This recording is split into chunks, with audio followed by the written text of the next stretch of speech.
What up? What up? It's your man Sean P coming in live. This is Sean P Experience. We're here on YouTube with yet another amazing author, man. I'm so excited. Had a brother on the podcast. How you doing today, my man? I'm doing all right. How you doing, Sean?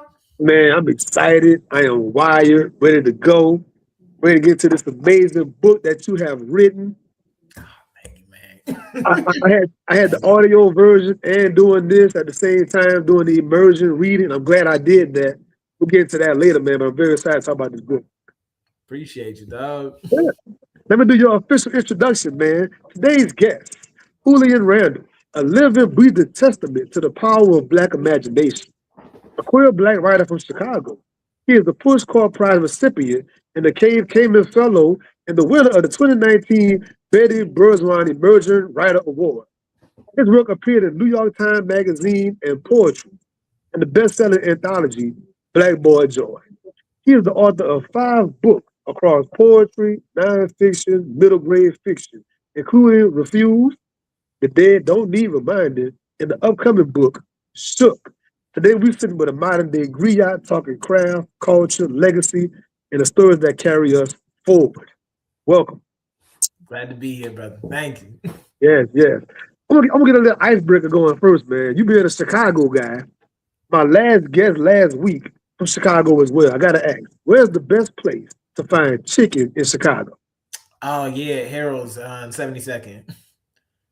72nd Street Harold's, 72nd Street Harold's. But I'll fight somebody for some 80th Street and below. Absolutely. Okay. Yeah, she said the same exact thing. Me being a military guy, I was stationed in Great Lake, Illinois. But my Chicago friends would come down on the weekend. They'd take the train and they'd take me down to Chicago. And we go on the south side, go on the west side, go to Wild Hundreds and all that. And they'd take me around Harold's and all that, man. Oh yeah, nah. Like it's mild sauce forever over here. That's crazy you said that. My next question was mild sauce or no sauce? Oh, it's mild sauce on it. Mild sauce on it. Like salt and pepper if you can help me out. I like my lemon pepper on the fries. I do not like my lemon pepper on the chicken itself, but more power to you if you love that. Okay. And also doing my research on your page, man, you do a lot of baking, bro. Oh yeah. You're amazing with the baking. So tell me like how did that come about? You even loving doing that? How long you been doing that? It's been about a year and a half. Thanks for asking about that. It's been about a year and a half since I started baking. I guess like the impetus behind it was honestly just first of all, I live with my partner. I'm very lucky, and they're an awesome cook. I didn't have a lot of kitchen confidence, so I was like, okay, well, what can I do to kind of increase my contribution on that front? So I was like, okay, well, I could probably make breakfast. I could make biscuits. I could make dessert. I could make anything that as I was just like try to start out with things that like if I mess it up, it don't mean we don't have no dinner. But if I land the plane, it's like, oh, we got pasta and a cake. Yeah. I mean, you said only a year and a half. I thought you've been years doing that. Like everything you post looks incredibly good, man. Thank you, brother. Thank you. I've had good teachers. So what's your favorite dish to bake? You have to pick one. The Grand Slam. Oh, that's a good question. Okay, so I got these lemon meringue pie cookies. My grandmother loved lemon meringue pie. Lemon meringue pie. She passed that love on to my father. He was one of the very first things that I ever saw him bake. He bakes a little bit. He bakes a little bit more now that like it's a thing that we share. But my grandmother was one of the baking touch. And so she was real good with lemon meringue pie. My dad was good with lemon meringue pie. And I, there's that old adage about mother learned from her grandmother, the daughter learned from the mother, and each of them cuts the loaf off the ends of the slices of bread. So the great granddaughter asked, "Why do we cut the loaf off the ends of the slices of bread?" The daughter says, "I don't know. Let me ask my mom." Mama says, "I don't know. Let me ask my mom." She asked and so she asked the grandmother, like, "Yo, why did we cut the edge off the slices of the bread?" She said, "Oh, the pan was too small." And I was like, I don't have a pie tin, but I can make little cookies. I can do that. So that's what's crazy about that? My martial artist instructor told that same kind of story, but it was about a meatloaf. And the whole family asked, why was the meatloaf shaped a certain way? I think the great grandmother said something like it was the only pan she had. So And too small. And too small that just like, it's necessity, mother of invention. That's right. That's right. That's right. Yes, sir.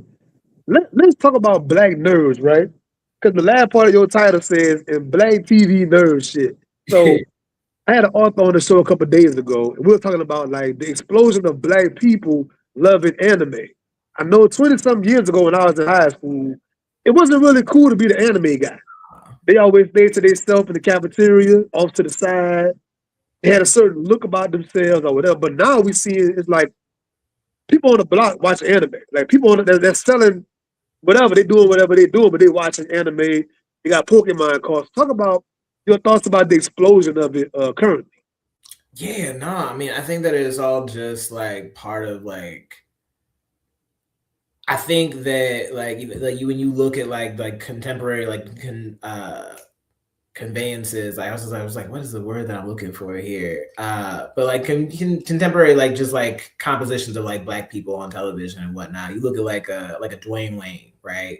Like Dwayne Wayne is like one of those like fundamental baseline black nerds in terms of just making it more like, oh, this is also a form in which like black folks can be like seen and like create models and archetypes for themselves and whatnot. And so you see that moving across like across my whole childhood. So I think I put it across. I think I put it first to the Dwayne Waynes of the world, the black girl nerds of the world. Like you look at like a Cree Summers, like when she was Freddie and whatnot. That sets this foundation for like, oh, okay, like there's these certain different ways in which you can like be black in a way that is acceptable, that is like relatively safe, give or take, given the environment of America and whatnot, and how much that has like allowed us to expand and expand and expand. I think that's really all that we're trying to do in a lot of ways as black artists, is just create models for how we wish that we could have been. And so because so many like nerds that precede us and don't necessarily have their names up in the lights and whatnot laid that foundation, right, in order for it to be cool, that it's like, nah, like what a focusing crystal is in Star Wars. Nah, you are up on, in the same way that like folks used to have to crate dig to find like like what's the most cool beat, like what, like the more and more ways that we've allowed black people to be archivists in the ways that we've always had to be, in the ways that we've always chosen to be, the more possible I've become, I guess, is the word I'm looking for. You mentioned one of my favorite things is Creed. You mentioned Creed in this book, but I was telling the brother a couple of days ago, I think Michael B. Jordan said in the last Creed 3, they actually used anime to make the fight scene. Yes, they had that kind of a concept to make their fights. It's a straight up no. Creed 3 is a straight up boxing anime. Like there's no there's no ifs, ands, or buts about it. That moment in time where it's like him and Damien are across the ring from each other, and they look and they see their child self. That is lock, stock, and barrel from Naruto's final fight with Sasuke. It's like not even remotely unclear. Homage, baby. Homage. Yes. I'm loving that, man. So let's talk about the book, right? Can you give us a short elevator pitch about this book? What's it all about? Yeah, for sure. So, all right. So I'm gonna tell you what the vibe was supposed to be, and hopefully it's what came through. Imagine that you are on a road trip to the Mississippi town with your friend who speaks mostly in movie quotes and song lyrics, and the playlist is fire, right? The playlist is fire. It's coming through. The playlist is fire. It's coming through the speakers, and as you're passing by these various signs and whatnot, going on this journey of 131 miles and 18 essays, they are slowly telling you the story of why this town is important, right? That like their great grandfather used to be an extremely light-skinned black man named Albert Leland, who, as far as we could tell, was from Water Valley, Mississippi. And when I say as far as we can tell, the black folks are going to understand immediately what I mean. They're going to understand immediately what I mean when I say his birthday was mostly guesswork. And so as a result of that, like every once in a while, though, the friend gets distracted or goes off on a little bit of a tangent about like, yo, you know this song? Like there's actually a really funny, interesting story about this song that actually connects perfectly with the conversation that we're having about the fact that my great-grandfather used to pass for white for a living until one day somebody figured out that ain't no white man. Came and told him he had 24 hours to pack up all his things if he was ever seen in the city limits again of Greenville, Mississippi. anyone he loved would be tarred and feathered. So ultimately, to know that you come from a lineage that's been sentenced to death by irony. Wow. You mentioned a playlist, and in the back of the book, for those that don't know, there is an actual literal playlist. You got Big Crit, you got Lil Nas X, you got a little bit of everything on this thing, man. T-Pain. So my question is, did you actually play these songs while writing the book, or did the playlist come after the book? So the playlist came in the middle. The playlist came in the middle after I was like, oh, okay, this is definitely in here. This is definitely in here. We were starting to feel like, okay, the book's like really, it's really gonna happen. It's really gonna come out. Like, all right, like what's something cool that we can do? And so there is a playlist in the back of the book. If you look it up online, if you look it up on Spotify, you will find that playlist. You will find that playlist. It has the cover on it and everything. And that is the real playlist that I listen to sometimes when I'm driving down to Mississippi. It's like slowly it just kind of like built out. Like these were the songs that I was listening to when I was working on it. This is every song that's ever mentioned. Every song that's ever mentioned in the book. It's 42 songs long because that's the number of the spider that bit Miles Morales. Bro, you and this numbers thing, we'll get to that a little bit later. But you and this number thing is crazy, man. I didn't catch that. 42. Okay. I love fun with it. That's crazy. You mentioned in the book in the acknowledgement section that this book was the best, funniest, and the hardest book for you to write. Like why was it all three? Ooh, okay. So all right, number one is that like my baseline is that I'm trained as a poet. Like I started out in slam poetry. I know I'm getting a little ahead section wise, but I am by definition a poet. I came down to Mississippi to study poetry even further, right? And the one thing, the one note that I ever consistently got from Amy Nizuka Matado, who was one of my teachers down there, she's one of the blurbs on the back of the book, incredible poet, incredible writer, can't recommend her stuff enough.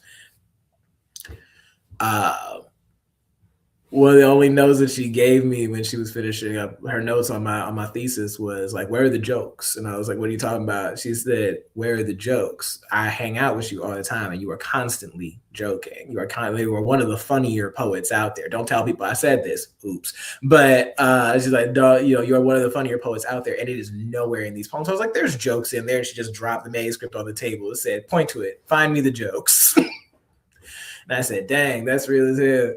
So it turns out, wow, yeah, across the course of poems, right, it just would not occur to me to be funny. It would not occur to me to like utilize humor in that way because language, like when I'm doing poems, it's so like language intensive, right? Like I think I've often said this on interviews in the past that my relationship to genre is very much my relationship to time. That like poetry is about like freezing a moment in time, kind of clock stoppers style, and like moving through it. Tweaking it, manipulating it, being able to turn certain things over on their head and whatnot. So you Dr. Strange. You got the turn. In a way, for sure. Yeah, you like got a little time stone, like just like so that to me is what a poem is. And so in that moment, I don't think about absurdity because if everything's frozen, everything's absurd, right? So it's not as clear to me where the humor is in things. Whereas like when I was writing fiction, which then was the thing that then ended up being the thing that like came next in a real like protracted way. That's about needing another timeline altogether to consider the question at hand. So finding out within nonfiction, I was like, oh, it's about manipulating the flow of the time, being able to be like, okay, so now that we're up to this point in the story, I actually need to take a quick pause here. I'm a big How I Met Your Mother fan, so this is also part of it. Was I need to take a quick pause here. I'm going to take you back about 16 years to the next part to what won't feel like it's the next part of the story, but it informs what the next event is. You aren't going to understand why I would react this way if you don't think about the fact that like the example that I would think of is the Atlanta essay, right? Like the second, fourth, sixth, and eighth sections in that book all have some mention of trees. In order to like create this like this kind of descending into the woods image, because we're talking about the woods episode of Atlanta towards the end, but also because my I think it's the fourth section is the one where We talk about the fact that my father was one of the first people to integrate the Walnut Park School for the Gifted, right? And that school was surrounded by trees and also surrounded by all these this like razor sharp green fence with the little spikes at the top and whatnot. And so all of those things are interconnected in that particular way. And that's what I mean when I say like controlling the flow of time, right? That it's like you're going to be moving through it, but like, you know, like Black people's story, we're going up, down, all around. I'm doing it right now in the sense. So that was such a great mode to be able to sit in once I understood how to consistently like talk to it, touch it, curate it, right? But like trying to figure out how to create vessels for these specific thoughts. Like you mentioned the Creed essay earlier, and like one of the things I love most about that essay and that the original editor of this book absolutely hated was that it's an essay in 72 sections, right? Because there's 72 steps in the Creed, in the famous Rocky steps going up to Philadelphia Museum of Art. Let me tell you this. This is real, right? So I'm listening to the audio book while I'm driving every day, getting through it, making my questions and everything. I'm reading the book when I get home, right? Right before this interview, I'm reading that chapter. I'm wondering, like, okay, in the whole book, why are there numbers here? And I get toward the end of it, and I realize the 72 steps, 72. You know? It's like, that was crazy. So how did you actually do it? I know you can't really give the magic behind the curtain, but like, did you find the 72 points first and then like fill it in, or did you just write it and make 72? I figured out kind of early on that I was like, oh, I kind of want to do it in this because there's Tell Me How It Ends, Valeria Luiselli. Do you know that, John? Nope, but I'm gonna find it now. Very good book. Very, very good book. Is called Tell Me How It Ends, an essay in 40 questions. And it's like, it's really great exploration of like, honestly, very, very timely because it's an exploration of like immigration, right? Like these are like the questions that come up on the interview survey when you're like, you know, like about to be deported, basically, I think. And so I had always thought like that is such a cool way of like structuring thoughts. Like there's like across the whole course, like the whole book is one essay. It's just told across these 40 sections, these 40 little intersections of time and whatnot, right? And I tried doing the Creed essay just straight up from the beginning. Like the first paragraph that you read is is one of the very first paragraphs that happened. And I was trying to just do it normal, just like da da da da da, swag, pen swag, pen swag, pen swag, and then just hit a wall because there was so many like individual like kind of points of light that make up the mosaic of like why does Creed matter? Like you can watch Creed and immediately just be like, this is a great movie. Like I maintain anybody who enjoys film should be able to enjoy this movie. But why does it matter to you is the reason that people are going to pick up the book, right? Why is this so important? And you can't talk about like for who I am and the people I was raised by artistically.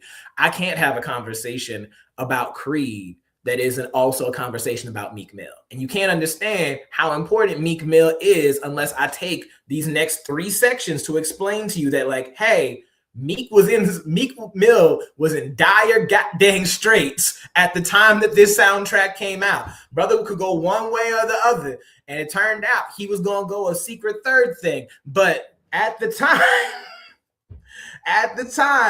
he was in dire straits because of a beef with Drake. Something that might be lost to the annals of history when eventually Creed becomes more just the Oscar count. Yeah, that's crazy. The Oscar count, rather. So then the 72 step thing gave me an opportunity to be like, okay, we can go and we can buy ourselves some time on this detour because I know how many sections I have left. I know how much time I have until like all of this needs to start coming together. And so through breaking it down across that, I'm like, oh, dreams and nightmares. And then the way that the Creed, the way that oh gosh, it's not Check. It is Check. The way that like Check comes back around at the end during the time period where like he's running and the kids are surrounding him. They like make history, create all that needs to be able to come back together. So the structure of the essay needs to be able to fit into that. And so those 72 steps, I was like, yeah, that's the thing that connects the two of them. When I tell you, anybody watching this, Chef Kids, bruh, that really, really set me off. Like, the whole book, I was just like, man, that was crazy. That was crazy. And the wild part is, I don't know if you saw before or not, but Rakim having a jazz background, right? He was telling an interviewer that he get a blank sheet of paper, and before he even started, he made 16 dots for the 16 bars. Like, I know what I'm saying. Like, no other word fit right here but this word. Because it's so intricately tight to the. I was like, man, that's crazy. Genius. Right. Genius. Speaking of geniuses, tell us about the whole connection with Miles Morales and the Spideyverse and things like that, and what you were breaking down about the weight of responsibility for the family, and like you're the hope, you're the the person, you have the intellect and everything, and the promise. Speak about that.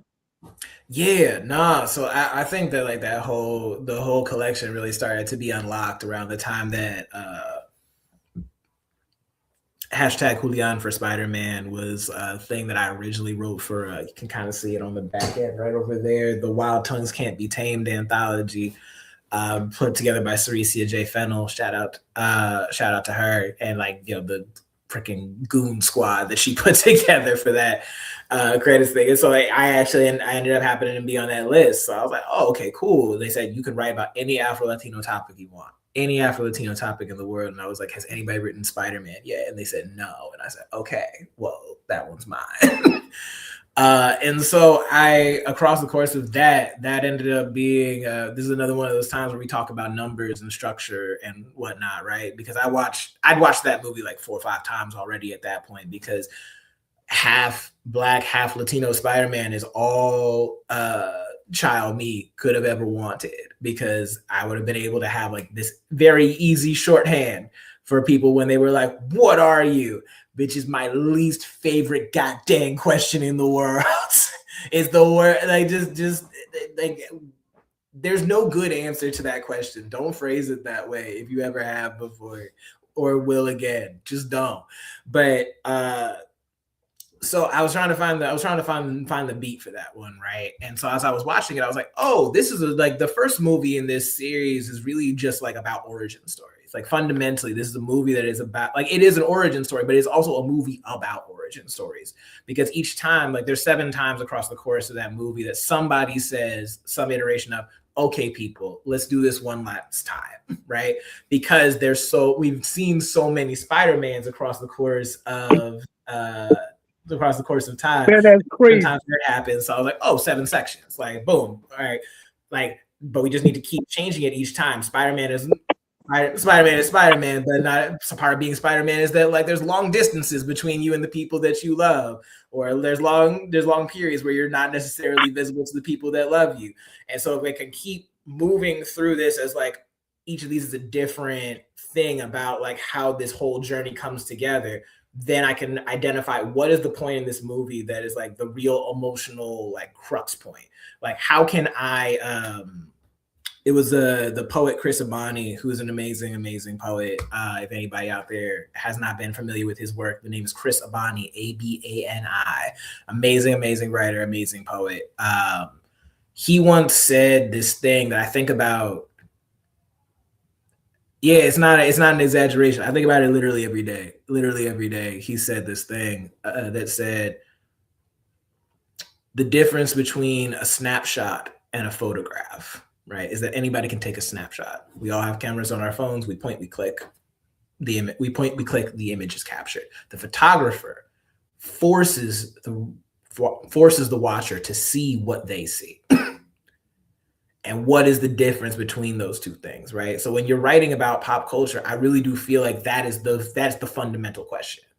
Is like, how do I take whatever amount of words I have available, whatever skill I have available, whatever context and structures I can deploy to make people see what I see. Anybody who sees Into the Spider-Verse is going to love that movie because it's a perfect film. But if I can tell you that I struggle with suicidal ideation, if I can tell you that I've spent my entire life trying to find some special fun name that I can just kind of like offhand say like Black Dominican, and everybody's just like, okay, and there's no more follow-up questions. I'm fine with follow-up questions, but I'm not fine with investigations. And it's almost always the latter of these two things. If I can tell you all of these things, right, then the moment that Miles becomes Spider-Man, that you see all of these people flashing across the buildings, he's swinging across the city, and then he does that moment from the trailer, 2 hours, 12 minutes, 54 seconds, if I'm remembering correctly, leaps off the back of the building, and all the glass is shattered behind him. He's suspended between the sky and the ground. If I can tell you that that is a thing that I have wanted 1,000 times, with no idea that I was going to be safe, no idea that I was going to be free, but this one time I saw this Black boy jump from a building and he made it to the next one, I can make you see what I see. Man, that's powerful, bro. That what you just said, that man, you breaking it down right now, man.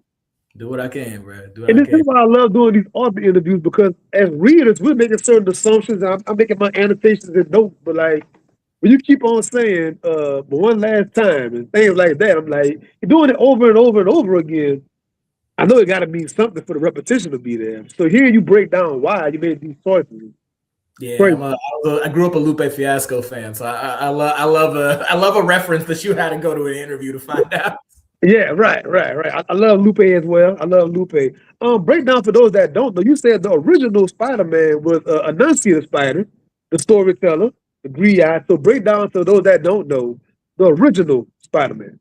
Oh yeah, no. When I was a kid, I thought that was something that everybody knew. Like I thought that everybody knew the story of a Nazi Spider-Man, and quickly, pulled up at my little predominantly white institution, found out that was not the case. But no, the very first storyteller was a Spider-Man named Anansi, bargained with the Sky God Niame, and was like, "Yo, I will buy the stories of the world from you." And he tricked and he deceived, and he managed to pull it off. It's one of the very first heists in human history. So this podcast is called Sitting with the Griots podcast. And I ask my guests all the time about like how do you feel being a modern day griot, carrying that moniker? Does it feel like added pressure, or do you not think about it when you're creating? How you feel about that? Yeah, nah. I mean, like, it's an honor. I think that everything that happens to me, I'm just like, yo, thank you, ancestors, for trusting me with this. Like, I feel that way when I feel that way when I'm loving on my partner. Like, it's just like the ancestors have entrusted me with a holy task, and I will not fail. I think that it's cool. It's one of those things that's really lucky for me insofar as like my dad is a writer. You know what I mean? Like he never got a chance to publish any of his stuff, but he was my first favorite author. Like I would pull up at night and my day had gone however it had gone, his day had gone however it had gone, and he would take like young me and he would like make up a story as he was going and tell me like things about and I was always a character in the story, so I was very excited about that.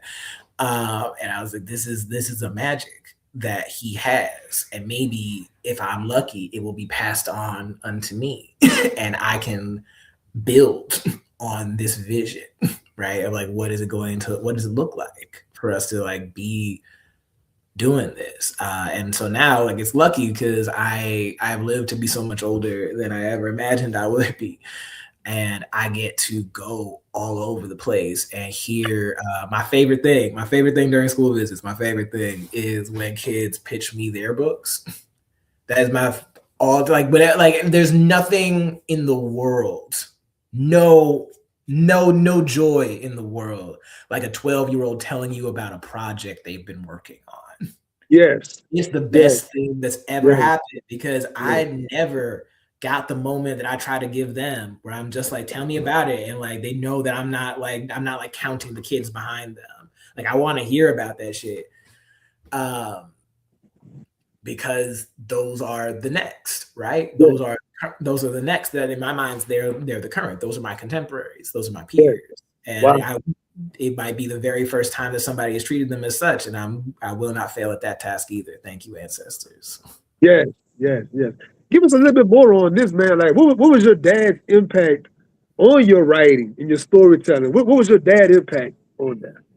The urgency, honestly. It's the urgency because the thing is, my dad, like, boy, that brother talented. That boy talented. He always has been, right?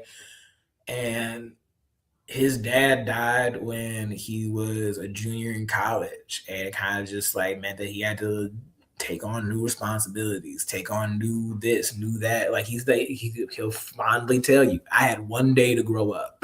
I got one day. I got no notice. I got no warning. It was just one day I was this, and the next day I was another thing, right? And so I've watched him like fight to just try and touch his gift again, to have faith in his blessing again, all across the course of my life. And so when I realized that like I wanted to be a writer, the number one thing that he told me was, it's just like, this is your job now. Like you have to the flame don't keep forever. you gotta blow on it. You gotta protect it. You gotta keep moving. You gotta keep hustling. Like this is not like this can't be if it's gonna be your work, it can't just be about how you feel. There has to be structure, right? And like there was the poet Nate Marshall, huge fan of his, huge friend, like just like one of my very first and earliest influences, right? He had this interview, which I read when I was an undergrad, which kind of underscored that point, because I think about it all the time, that his dad's a CDL, he's a commercial truck driver, right? And so Nate said that part of how he builds his artistic practice is a reminder daily that his dad can't just wake up and decide he has truck driver's block. Brother gotta clock in. So I don't write every day, but I am a writer every day, partially because that urgency of like knowing like at any given time, the world you woke up in may not be the world you go to sleep in. So you gotta take advantage of it while you got it. That's right. That's right. Wow, that's powerful, man. Thank you for that. Thank you for that. Speaking of the same kind of a thing, let's talk about identity and code switching, right? So in the book, talking about supposedly you looking like Zeke, first of all, the Dallas Cowboy, former running back, Ezekiel Elliott. That was a crazy part of the book because for myself, when I had locks, I was always told I looked like somebody. Then when I had cornrows, I looked like somebody. And now even with a close cut, no matter where I go, people always swear they know me. And I'm like, so I understand that. But talk about code switching and how your father shaped that part of your life. Yeah, nah, I mean, like I think that like there is probably nobody who's had more direct of an impact on my relationship with language than my dad, right? Like in my mind's eye, from the time I was a very young kid, I could tell. Even when you learning how to talk, you can tell who's well spoken. You can tell who has a gift with it. Like my mama is like she talks well, but she'll tell you straight up. She's like, I'm nothing like your father. Can talk the legs off the table. And so as a result of that, I was like, oh, this is how he's meant that. Like I don't know, I clocked it pretty early on, and also because he doesn't really hold back on stories. Like he'd tell me about like his experiences, like integrating these various schools and whatnot. Like this is what I had to be able to do. I had to be able to change the way that I taught. I had to be able to not say necessarily what I'm thinking, what I'm feeling. I knew that they could see who I was, but as long as if I could get into the room, I could make them do what I needed.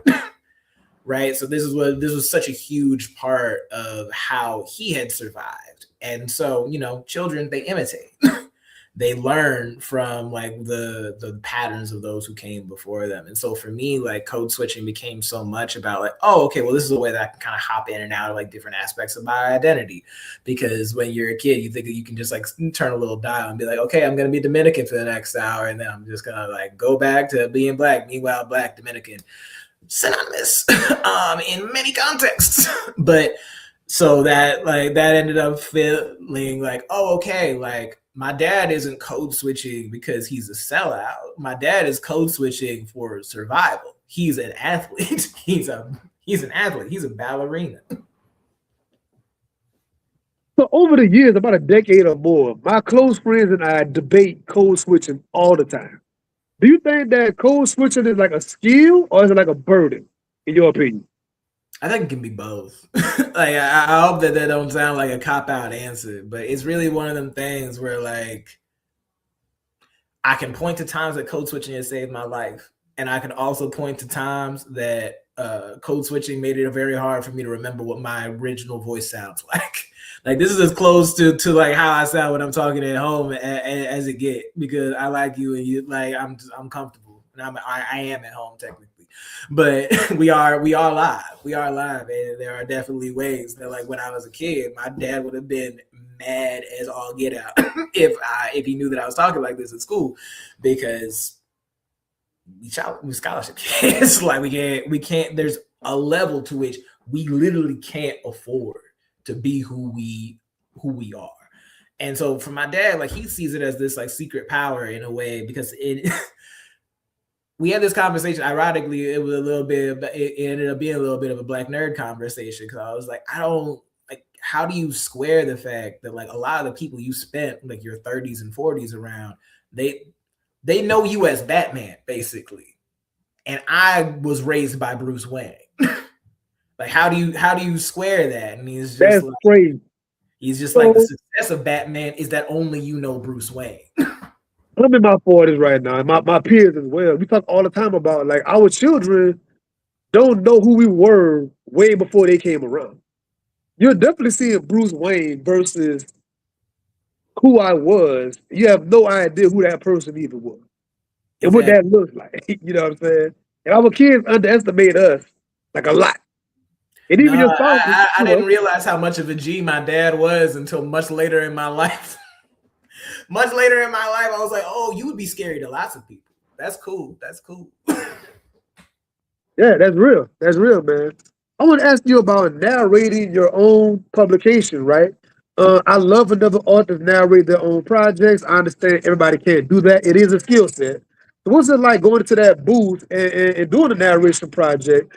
Is it harder than it seems? Was it like a piece of cake? How was it for you?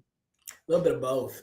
A little bit of both for sure, because I like I said, I come from the world of slam. I'm used to just like, okay, well, like the way that they teach us is that like if you make a mistake on stage, you the only one who know that. It's like us and like 4 people who are on your team who might be like, you missed the line. But if you on stage and you mess up from like being like word perfect, you just supposed to keep pushing through it, because the judges don't know. The audience don't know. There's a whole section in the middle of that Kanye essay where I talk about the fact that like I was messing up a poem because I was having a whole ass panic attack, and I just remixed the poem on the spot, which is both cool and also it's a little scary. It's a little scary to know that your brain can do that, because what else could it do? But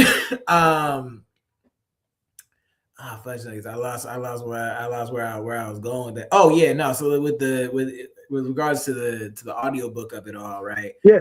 I had an amazing producer who, like, you know, they're looking right at the script, and so like you'll be like, oh man, I'm killing it. I'm slashing through these sentences, right? And like one word go off, and now we got to start the whole thing over again, and like trying to recapture that energy, that like, you know, like it's still creating that moment where like the audience has never heard this sentence for the first time, and so you have to present it like a gift. So yeah, like it's the stamina of the takes, especially alongside the fact that it's like the microphones be powerful. The microphones be powerful as all get out. So it's like you can do it completely perfect, right? You can do the whole sequence completely perfect, and now we got to run it back because your stomach gurgled. Some you like I was like I'm holding in. I'm trying to spit. I got a burp like trapped in the middle of my throat, and so you just gotta let it out. But now you know, like we gotta go all the way back. There's this one sentence in the Creed essay, number, I want to say section 37, which I don't know if you noticed this, like that whole section is it's talking about the first fight in Creed, right? Which is all it's all one take. Like that's all like Ryan Coogler. It's like it's all one take. There's no cuts, right? And so I was like, ooh, I have an idea. And so all of section 37 is all one complete sentence. Really? Yeah, all of section 37 is all one I'm looking at it right now. I'm gonna read it after the show. I'm gonna read it again. You're gonna notice there ain't no periods until the end. Ain't no periods until the end. The fact that you didn't notice means that I succeeded.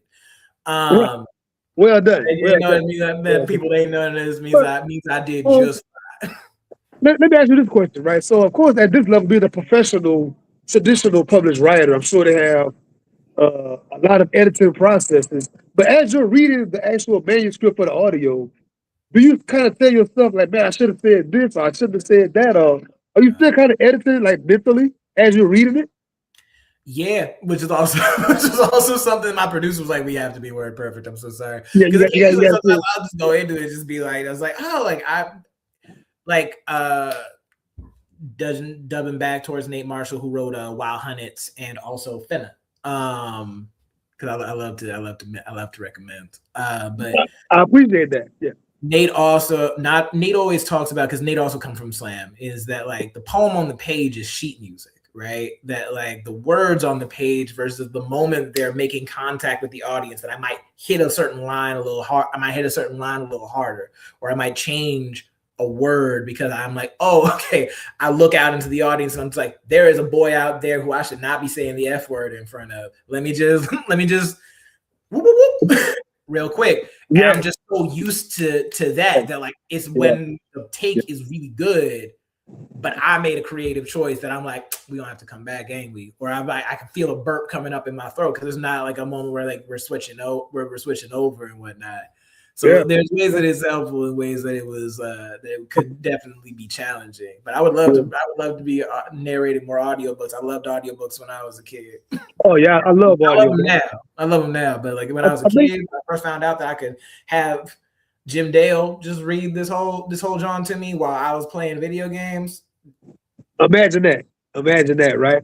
I know the past 2 or 3 years for me, doing so many podcasts like this, I probably consume way more books in the audio version versus sitting down. It's so many shows to do. I just can't do it just sitting down. But I love you guys doing your own books, man. I love it. Thank you, man. Yeah. So let's go into the world of slam poetry, right? So what brought you into the world of slam? Friendship, actually.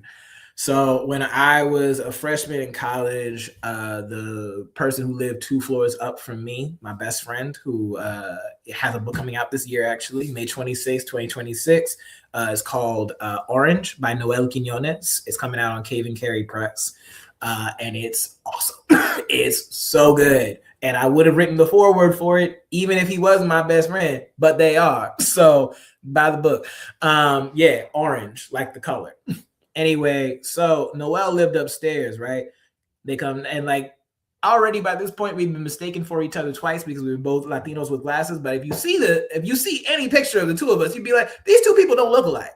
We've never looked alike. We've never looked alike at all. Is he like Zeke? No, that's the thing. Not at all. That's funny. Brother look more like Hector Lavoe. So that's my brother, man. That's my brother. That's my sibling forever. That's my napiao. So Noel lived upstairs. I lived downstairs. One evening, they come down the stairs and they were just like, "Hey, yo, we're about to have this open mic. I don't know if you have anything going on right now, but do you want to come to this open mic?"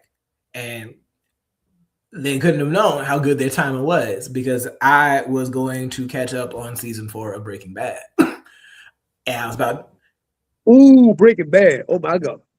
I was about to catch up on season 4 of Breaking Bad. I was about three episodes away from being 3 episodes away at that moment in time, right?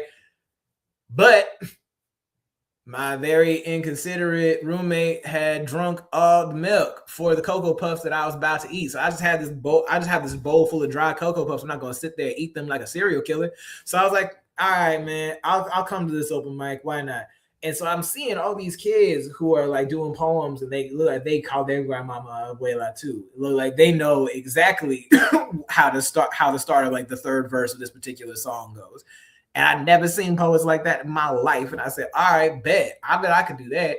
So I showed up to the meeting. Our group was called Our Art Spoken in Soul, or Oasis for short. And so I joined up with that group and kind of just never stopped. That was how my intro to spoken word. And then my first time like having something to look forward to slam wise was like the National College Slam ran every year. So I tried to get on the team freshman year. I didn't make it because I submitted a video. I wasn't in person. I submitted a video because I was off doing mock trial because I thought I was going to be president of the United States. We all had dreams. But from there, sophomore year and senior year, I was on Swarthmore College's National College Slam team, and CUPSI, which is what it was called, the College Union's Poetry Slam Invitational, was one of the dopest spaces there ever was or ever will be. So many of your favorite poets intersected with that space, touched on that space. It was a special kind of proving ground, community building space. And obviously we all have regrets from quarantine. We all have regrets from the pandemic. We all have things that COVID took away from us. Many of us lost things that are so much worse than losing out on an opportunity to run the slam. But I was the community director. I was the community director that year. It was also my decision to shut CUPSI down that year because people were not taking the quarantine. People were not taking the quarantine seriously. It was also my decision to shut it down. But at the time that I was in college, I lived for that slam. Everything that in my mind's eye, winning that slam, becoming a national champion, everything I had ever wanted was on the other side of that final stage. And I was going to get there come hell or high water. And I did not get there, but I got to hear. Yeah. It gave me long enough and enough to focus on in my art, right? Because I was an athlete in high school. I was not really writing poems like that. I was an athlete, and it informs. The older I get, the more I realize how much being an athlete has informed the way that I understand certain parts of the world. Because you start running into problems and challenges in your life that your athletic approach was able to resolve this before, because ultimately athleticism, it's some of its gifts, but a lot of it's grind, right? A lot of it is mentality and the desire to just be first one in the building, last one out. And slam gave me an opportunity artistically to think that way for such a long time, until eventually there was this I just hit this wall in terms of what I was getting back from the space, right? Gotcha. I didn't I'd gone from a space where I almost without noticing, I had gone from a space with slam where it was great if I won to I needed to win. Okay. I needed that validation that truly and honestly, I know that it's a sad way of framing it, but look, let's keep it a buck.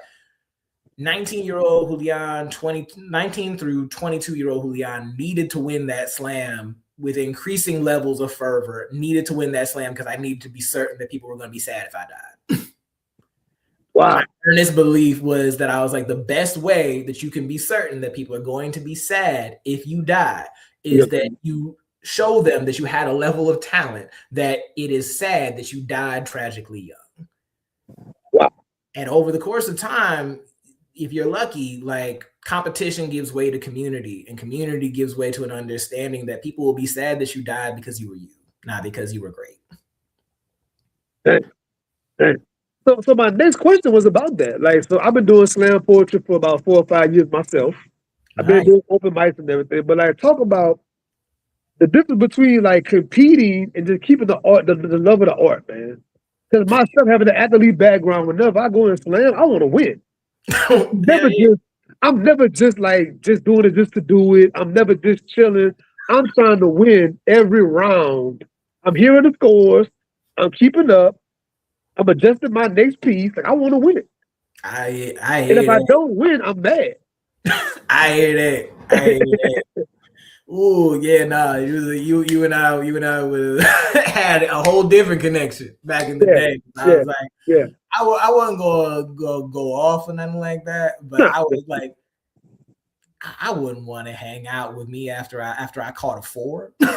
I wouldn't want to hang out with me after I lost 5.4. That's the worst version. That would be the worst version of me to hang out with.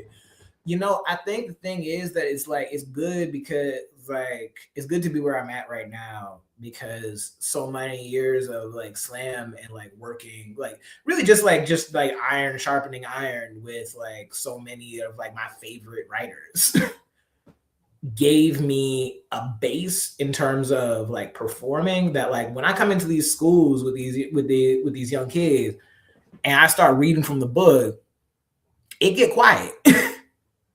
It get quiet. And that's how you know that you've been given a skill set that translates. And I think that's the thing that I'm gonna circle back on that in a second. You're given a skill set that translates. 12-year-olds who were having a conversation with another 12-year-old stopped what they were doing to listen to something that I wrote. That's the magic. That's the gift that you are given when you have that opportunity, right?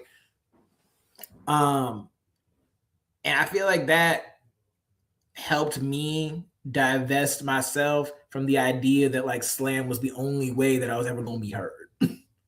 I think that's the main thing is that you're just when you start slamming, you're like, this is such an amazing, incredible feeling. How many times a week do we get to do this? It's incredible. You're so excited because you're in my case, you're a young kid, and then you got an opportunity to go coach other young kids in slam. And so they are feeding that excitement in you that it's just you get a kid who's never felt heard a day in their life up on stage to go say roses are red, violets are blue, just some small stuff, but they just they hear those snaps. You see their spine straighten up. You see their shoulders push. You see their shoulders push back. That kind of thing, it feeds into you. You're just I have to stay in this mode forever. I have to be in this mode forever, or this thing is I'm never going to touch anything that feels like this again. And that's why I was talking about now at the space that I'm in my life, the joy of getting to talk to a 12-year-old who my favorite interaction is very funny because it almost got cut off by one of the teachers because they were worried that the kid was being disrespectful to me. And I get where you'll see why in a second. The kid come up to me. I see him I the first clock him 4 kids back in the signing line because other kids will come up and put the book on the table. They're just oh my God, thank you so much, da da da. Oh my God, thank you so much, da da da. 4 kids away, I see this child. He's staring daggers at me. He looked mad. He looks so mad. And I don't know this child. He's a middle schooler in a state that I don't know, that I've never been to before. And so when he finally come up, he put his book down on the table, a little mad. And I was like, "What's up, man?" And he said, "You stole my book." And I said, "Okay." And immediately all of his teachers come in and they're just Sean, no, you don't talk to him like that. And I was like, oh, hold on. How did I steal your book, man? Because I was curious now. He didn't say it mean. He didn't yell. He said it with a cold, calm certitude that made me think, well, shit, motherfucker, did I steal your book? And he explains to me this whole thing about his family's relationship with Chile and how they had and the circumstances under which they had to leave. And it's a story and how he had been working in secret on a book about a magical fantasy world filled with some of their monsters that a boy was going to have to save his family from. And I was like, well, dang, that does sound a lot like Pilar. That does sound a lot like Pilar. So I was like, all right, cool. Let's work out a deal. You keep working on your book. I'm going to give you this one. And then when your book come out, let's trade. And he said, I can deal with that. And we shook hands on it. So he opened the book out 3 years ago. So clock's ticking, brother. Clock's ticking. Oh, yeah, time, right? Time. So I want to ask you about this when it comes to performing and slamming and things. What's your best advice on how do you memorize your piece? I've been asking a lot of poets this question lately. Oh, I voice note app, brother. Voice note app is the GOAT. I like to put my headphones. I'll record what I'm working on. I'll put the headphones in so I can walk, and everybody just think I'm on the phone, and I'm on the phone with me. just going over and So over and just playing on repetition. Absolutely. It's that. And it's also just like, I think the cure for most things is community, man. Like having somebody to run poems with. My brother Noel, you know, who I mentioned earlier, who wrote Orange. Like them and me, like we were a duo. We ran poems together. We did poems together. And the way that my memory is set up, if you run poems with somebody long enough, you memorize their stuff too. So that was one of the things that would help Noel out. It was the fact that like if they got the poem wrong, I was gonna say the right word. I was gonna say the right word right after them. They were gonna have to start all over again, which is way more annoying. Wow. I love it, man. I love it. Let me ask you about writing a novel in verse. I've been curious since the pandemic about writing a novel in verse. You So, like, should. how hard is it to sustain that for a whole project? Trying to, do that. It's not for the faint of heart, man. It's not for the faint of heart. But I will say that like it's hard in all the same ways as like writing a traditional novel. It's hard in a lot of the same ways, but the struggles come in different packages and at different times. So like what's a good example of this? Like one of the things that Brian, my editor, always has to deal with is the fact that like I ramp into things. Like I gotta like kind of like get like the openings of my chapters are almost never what you end up reading because there's like honestly four or five lines to like 2 paragraphs worth of like just like it's like a poem basically of just like this is how the light was coming through the trees as I was thinking about that's where I was and it'll settle back in. I have to ramp into the voice through lyric, right? Through lyric I gain irony and persona, which is like those 3 engines of what a poem does, as according to Vivey Francis, who learned it from somebody who I've never remembered the name of, but that like all poems have 3 engines, and it's just a matter of which engine is dominant. There's lyric, there's irony, and there's persona, right? And so through lyric, I re-recall the irony of the situation that my character was in, and I can reassemble that mask, right? When it's verse, you can't do that. Like it fundamentally ends up being kind of the inverse of what you're looking for in a poem, right? Like a poem is a long or short drive towards surprise, and then following that surprise into beauty. Verse, when it's a novel, you can't do that. It can't be a revelation every page, or the character's not going to, it can't be a revelation every page because it's not believable. The character's not going to move forward. And you will end up talking yourself in circles trying to find out like, was this reveal as good as the next one? And so for me, I thought about it kind of like storyboarding almost. So the way that I would organize it is that like, you could call them chapters if you wanted to, but I thought of them more as scenes. Like generally a scene is going to take about 7 poems in order for like whatever needs to happen at the beginning of this scene in order to advance us to the next thing that happens. And so I would name those scenes because I grew up on DVDs and I was big on the scene selections. The scene selections were come on, man. Yes. Yeah, nah, man. I love this special features DVD to this day, man. But the scene selection screen, you can see how much it was kind of like influential to the way that I think about things. Cause I'd be like, this sequence has a name, right? This sequence of events has a name, which might be ironic, or it might be referential, or it might just be like chase. Could be anything, but either way, you're still getting an opportunity to see like, the whole story is like laid out in front of you in like, this is what this editor, this is what this director thought were the important beats in this story. And so the same thing kind of holds true across that, where like you'll see like in the beginning of Shook, like the first 7 poems of that are all him like establishing, here's who I am, here's who I am, Malik Page. here's what I do. I play back. Here's who I am, what I do in the first poem. Like it was like, hi, my name is Malik Page. I'm gonna be the future #1 overall draft pick of the NBA, and I'm from the west side of Chicago. And the second poem is like, oh, there he is like he's talking about the court that he comes from. And the third one is like, here's like a little bit of mythology around the court and the fact that like, hey, like, oh, we're going into like we're going into his group chat with his friends who are also on the team. And that's how we're able to put together, oh, they have a semifinal AAU game. This is one of the biggest games of his life. And also his thing is that he loves his dad. And that his dad could have been a professional basketball player and wasn't because they got pregnant with him, right?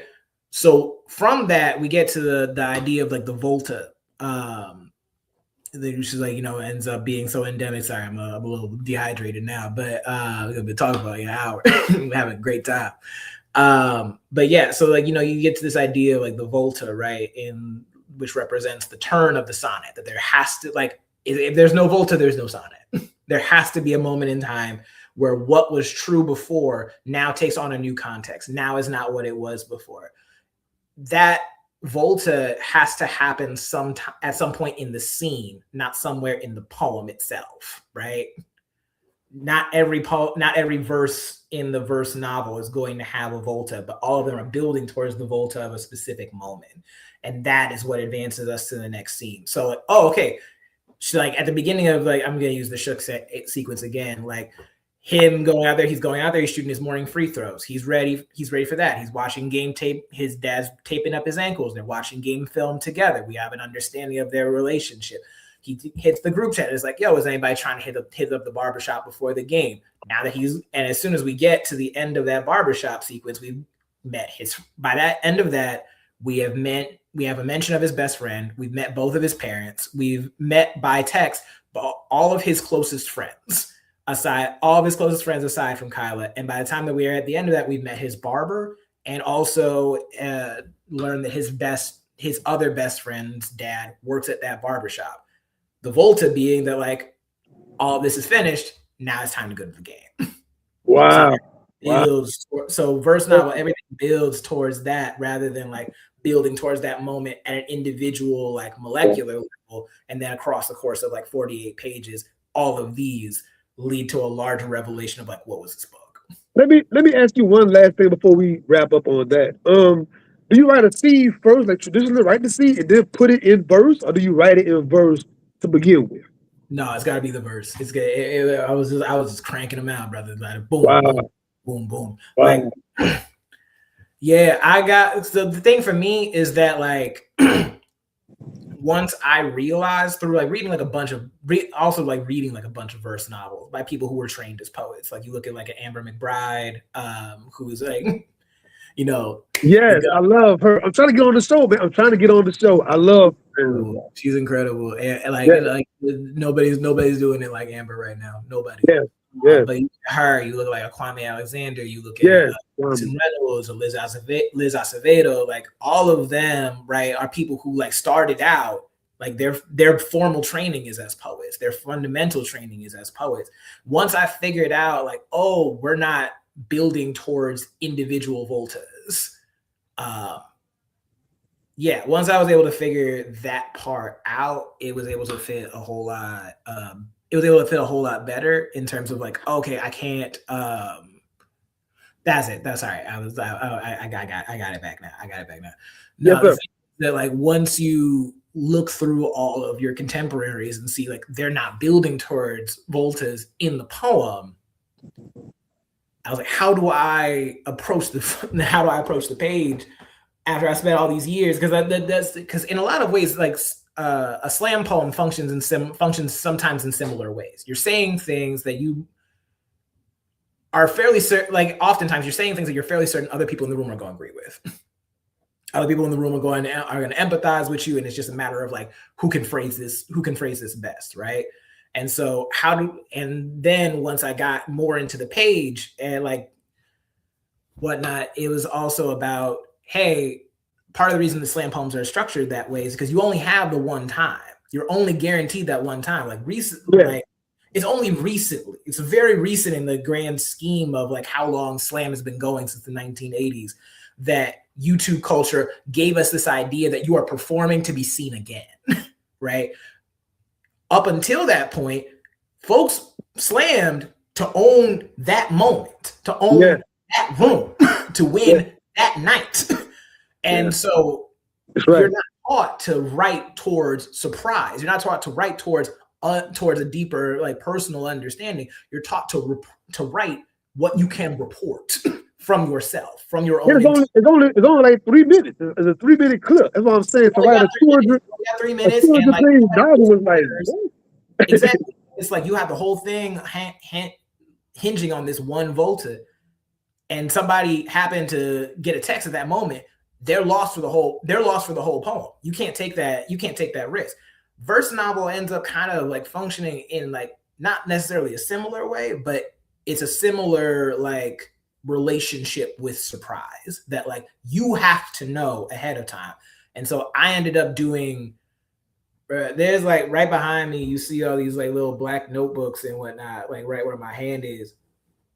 Those notebooks are just full of notes about things about these characters that I know, and that almost none of it made it into the book, but it informs who they are, right? Like I know, like for instance, I know what Kyla's mama used to call Malik's mom back in high school. That never comes up in the book. Never comes up, not one time. It's important for you to know. It's important for me to know because that like if I'm not being surprised by who these characters are to each other, because it's as natural to me as knowing which of my tias doesn't like each other the most. It has to be that endemic to how I'm like transcribing what I see in this world, or I'm going to want to go off on those subplots, right? Yeah. Like the thing that stopped up Shook for such a long time, because it took me the gap between when I wrote the demo pages and when I was writing the rest of the book was a very scarily long gap because I was doing all of this like incremental like character work and like trying to like make sure that I had notes about like in case this thing becomes important. There's a character who's on the squad with Malik. His name's Hoodsy, which is a reference to As Told by Ginger. Nobody's caught that part yet, but I'm saying it now, so it's out in the world as canon. There's a reference to As Told by Ginger. His real name is Deshaun, and in the group chat, his name is written as Deshaun of the Dead, and that's because in my mind's eye, Hoodsy and KJ both moved up from Atlanta together at the same, because they're cousins. They moved up from Atlanta at the same time together. They had an older cousin who happened to raise them up and show them a bunch of like old Atlanta culture. So they're big Outkast fans. I made character playlists for each and every one of these characters, some of whom have 3 lines, but each of them has a 15 song playlist, because I know that I can write a character clearly and fully if I know the song that's stuck in their head. So the first 3 songs of those playlists are Sun, Moon, Rising, of like, kind of like the astrology tip, right? Just like, okay, like who is this character? Like what were they born as? Who are they by themselves? Who are they perceived to be? If you have those 3 questions from a character, it's like controlling any 2 conjoining joints on the body. Like you can control where the rest of everything else goes from there. But if I don't have those things, I might slide into a poem and be like, oh my God, I didn't realize your mom was dead. And that was the problem that I had with Kyla. Like everything got stopped up at scene number 3 for like an embarrassingly long period of time. And that was purely because I could not get Kyla, the character, Malik's best friend, to tell me what the hell happened to her dad. I knew what happened to her mom. I knew her mom was dead. I knew that she lived with her grandmother. All of these things were immediately true and apparent when I met this 12-year-old in my mind. But where is her dad? was something that she was very, very dodgy about. I would go off. I would take walks. I made playlists. I made another playlist. I did some things I made her dad a character in Madden. To try and figure out like, oh, was he like a really good running back? Was he something like that? And it was none of those things. And I know now but it took me a Yeah. long time to be able to know that. And I was like, well, Wow. she's kind of central to the book. If I don't know, if I don't have a grip on That's like great. what is the core of this character, like something so simple as like, why do you live with your grandmama? I have to be able to tell my editor this because this was Yeah. a point of contention, not in a contentious way, but it was a point of note in my first draft of my previous middle grade book, The Chainbreakers. Like the first iteration of that book, I knew that the character's mama had died. I was aware of how she had died, and I let my mistake was that I let the character dictate whether or not that was important. It was important. It was important to mention, and I knew that Brian was going to ask about it from the minute that I started. So I don't know why I didn't just put it in there, aside from the fact that I didn't know. Okay, that's crazy. I got two last questions that we get up out of here. I'm gonna respect your time, man. Why Sure. do you think, in your opinion, that people that are originally poets end up being some of the most beautiful writers? Like our sister Honore Jeffers, for an example. There are other people as well. They left the poetry world, but they write some of the best, fictional novels today, even nonfiction, right? Clinton Smith, for an example, people like that. Why do you think that is? So, I mean, I think that it's like, first of all, there's the euphoria of kind of like a poem is compression, right? A poem is compression. A poem is the music that comes from constraint. Like you're trying to aim towards being concise in this like concise in this very musical way, and then suddenly like somebody who made a gorgeous like it's sometimes it feels a little bit like somebody who put like all this work into making like a really gorgeous stop motion like short film, and then somebody comes through and is just like, would you like 2 hours to make something very similar to this? And you're like, yeah, I would love to get into that. So I think that it's like that is partially our relationship with language, right? That like poets, we have to manipulate language at a very molecular level that people are not used to necessarily seeing that kind of intention at like a prose level, right? Like for instance, one thing that I had to learn writing this mug was that nonfiction editors are very different from poetry editors. Very, very different, like just like demeanor and approach wise. Poetry editors are often like very interrogative. They ask you a question about like, do we need this line? Or hey, what if we move this here?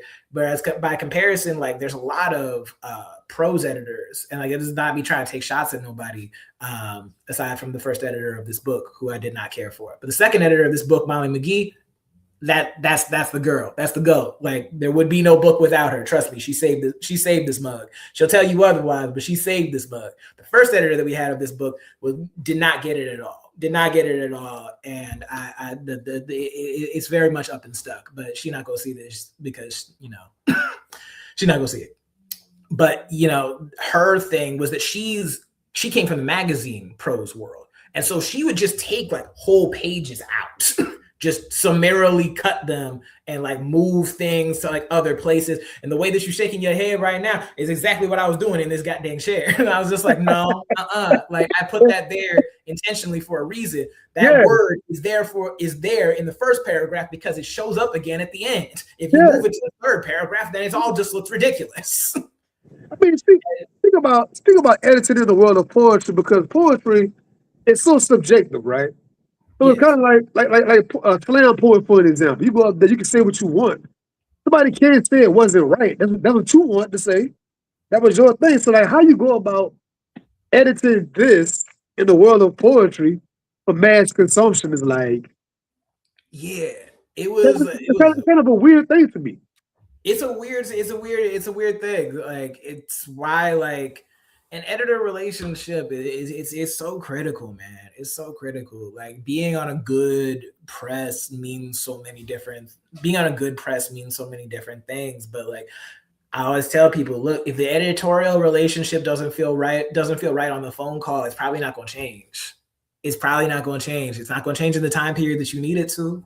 because you're not going to get 5 years to like just kind of figure out like what the book is. That's not the way that the industry is set up. It's not the way that people's time is set up. You're not going to be able to pull that off. It's not going to happen. Just let that dream go now. So you need to have somebody who believes in what you are doing and how they can blow on that flame, right? Like you have to be able to put those chakras together, because if not, if you have somebody who like I said, the first editor that we had for this book very much was like trying to take like unique Etsy furniture. That's what the editor we like called this book. She's like, your paragraphs are like unique Etsy furniture, and she wanted you to make like IKEA. And I was like, that is actually exactly what it was. That was the problem. Like fundamentally was that like she wanted to cut almost all of the Creed essay, because she did not like the like individual step structure. She didn't like any of the times that it was an essay that you could look at and it wasn't immediately clear that it was like just like a regular essay. She didn't like this. She didn't like the formal innovations of it, which is very much, I feel like, where the poet in me shines through. But you need those containers, you need those vessels in order to do it. So yeah, I would say that it's whereas like editing with poetry, right? Like my first book was a poetry book. Like it was a Refuse. Yep. Refuse doesn't really like, and this is why I always say like it's also important to have your peers. It's also important to have your peers. It's also important to have your peers, because I was sitting around. Like, it was my first time being published. I didn't know any other authors like all that tight or all that close. Nobody my age, nobody from my like particular year of slam had ever been through anything like this before. And so I didn't know what was normal and what wasn't. I didn't know what the timeline was and what wasn't, because I was on a university press and everybody else I'd ever known was published on an indie press. And being on an indie press, you have like there's like a designated person, because there's like 4 people who work there. There's like probably a person who you can talk to about all of your questions. Like, when do I have to have my cover? Who should I be talking to about my blurbs? But you don't get that kind of initial orientation when you're on a university press, because it's much more like batch centric. Like they are thinking about fall. And then if you are in spring, when it is at the end of fall, that is when they start thinking of you. And so I kind of had to teach and this is no shots against Pitt. I love Pitt. Love him. Yeah. But as a result of that, because I didn't know how much I was supposed to be bringing into the meetings and whatnot, kind of ended up accidentally teaching myself publishing across the course of my like 2nd and 3rd years of my MFA, because I was out here looking up which, because they were like, they give you like a thing called a marketing survey. It's a marketing survey, and you're supposed to like fill it out with like, what are some places that you think that your book could be a good fit for? What are some class models that you think you could be good for class adaptation and things like that, right? And so because they were like, fill in any bookstores who might be interested in picking up your book, I'm out here spending my waking hours looking up Black history museums in like obscure parts of the country who might be interested in like, hey, like I won this Black Poets Organization's book prize. Would you be interested in picking up my book? But I spent like a week on that. I could imagine that. I was like, at some point there's going to be a poetry editor who's going to come through, and they're going to come, and we're going to have conversations, and we're going to talk. Ain't no poetry editor, because most of the time these places, they can't afford to have somebody in-house. And also they're of the opinion that poets are the best editors of their own work, which some of them might feel like a little bit of a cop-out, but it is also a thing that can be unique, that can be uniquely true. But that is not a thing that they do in the prose world. It's not a thing they do in the prose world. So having a relationship with an editor for the first time in Brian was like something really kind of spoiled me in the best ways. Spoiled me in the best ways, because I love that brother to death, and he and I could talk forever, as evidenced by the fact that like every other editor call that I took was 1 hour. His and I's was 2 hours. Neither of us noticed. And that's how you know you have an advocate. Yeah, that's what's up, man. That's what's up. So before we get out of here, man, tell us, when can we expect Shook, and give us a little bit of what it's about. You told us a lot about the background stuff already, but a little bit of what it's about and what can we expect Shook? August 4th, 2026. August 4th, 2026. So it's coming out this year. I'm very gassed about it. All right. So Shook is a novel in verse following 12-year-old Malik Page, who is a superstar point guard from the west side of Chicago. During the championship game for his AAU squad, he ends up injuring his ankle.